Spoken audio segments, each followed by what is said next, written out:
Student हमारा next question है overdraft balance show by the bank column in the cash book of Vivek is 45,000। तो आप पहले starting से कैसे लिखेंगे, वही क्रेडिट बैलेंस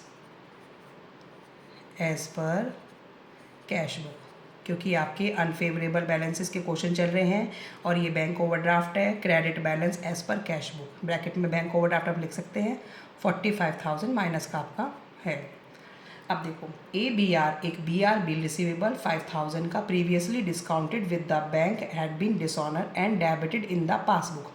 एक 5,000 का जो आपने बी आर था, बिल रिसीवेबल था, वो बैंक से डिस्काउंट करा लिया और अब वो क्या हो गया, डिसऑनर हो गया, ठीक है, और डेबिट कर दिया पासबुक। पासबुक की डेबिट साइड क्या होती है, विदड्रॉ।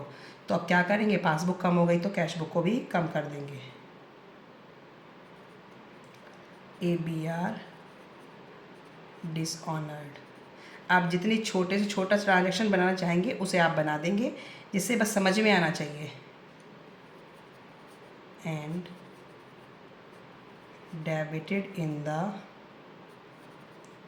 पासबुक, ठीक है। पासबुक को देके कैश बुक में हम अप डाउन कर रहे हैं, तो कितना है 5,000 आपके माइनस में हो जाएंगे। इंटरेस्ट ऑन इन्वेस्टमेंट, आप इंटरेस्ट ऑन इन्वेस्टमेंट कभी भी करते हैं तो वो एक इनकम है कलेक्टेड बाय द बैंक, तो सीधे पासबुक में डाल दी किसी ने, जो जहाँ भी आपने इन्वेस्ट किया था। And credit in the passbook, credit side passbook की क्या होती है, डिपॉजिट साइड होती है। तो 1,500 पासबुक बढ़ गई है तो कैश बुक को भी बढ़ा दो।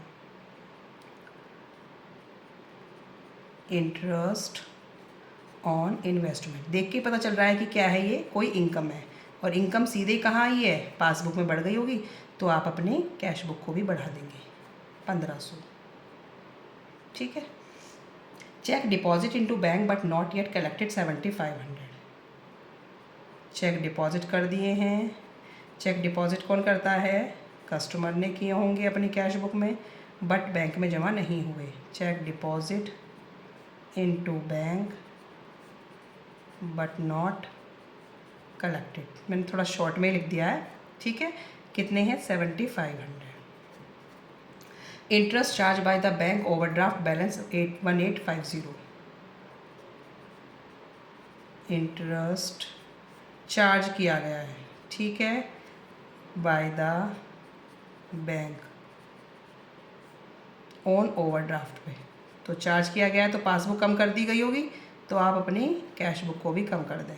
Check issue but not presented for payment, ये तो आपको पता ही चल गया होगा। चेक इशू कौन करेगा, कस्टमर करेगा, उसने अपनी कैश बुक को कम कर दिया बट पासबुक कम नहीं हुई, तो क्या कर देंगे, इसको बढ़ा देंगे।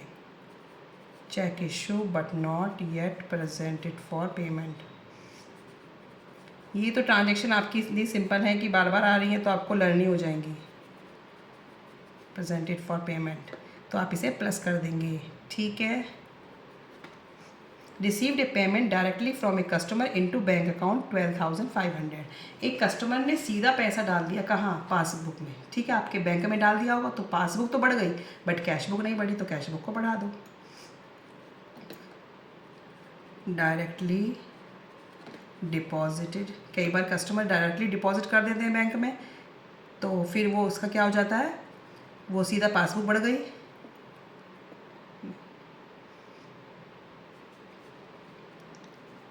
तो आप क्या करेंगे, आप इसे भी बढ़ा देंगे, कैश बुक भी बढ़ जाएगी। Cheque recorded in the cash book but not send to the bank for collection 17,500। Cheque recorded तो कर लिए कैश बुक में बट बैंक में नहीं हुए, तो ये भी क्या हो जाएगा, जब बैंक में नहीं हुए तो पासबुक तो नहीं बढ़ी, तो क्या करेंगे, इसको कम कर देंगे, कैश बुक को भी। कैश बुक आपने बढ़ा ली बट पासबुक नहीं बढ़ी, but not collected 17,500। Bank charges debit as per passbook 500। तो जो बैंक चार्जेस था वो क्या हुआ है, डेबिट करा, डेबिट पासबुक से मतलब कम कर दिया गया, तो यहाँ से भी कम कर देंगे। बैंक चार्जेस, पासबुक कम हो गई तो कैश बुक को भी कम कर दो, ठीक है। अब हमारा जो आंसर आएगा वो किस में आएगा, debit balance as per passbook,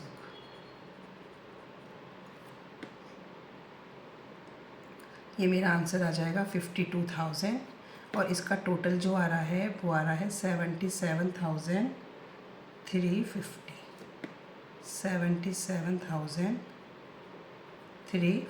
इसकी कैलकुलेशन आप करके देख लें, मैंने ट्रांजेक्शन्स आपको समझा दी हैं। ठीक है स्टूडेंट।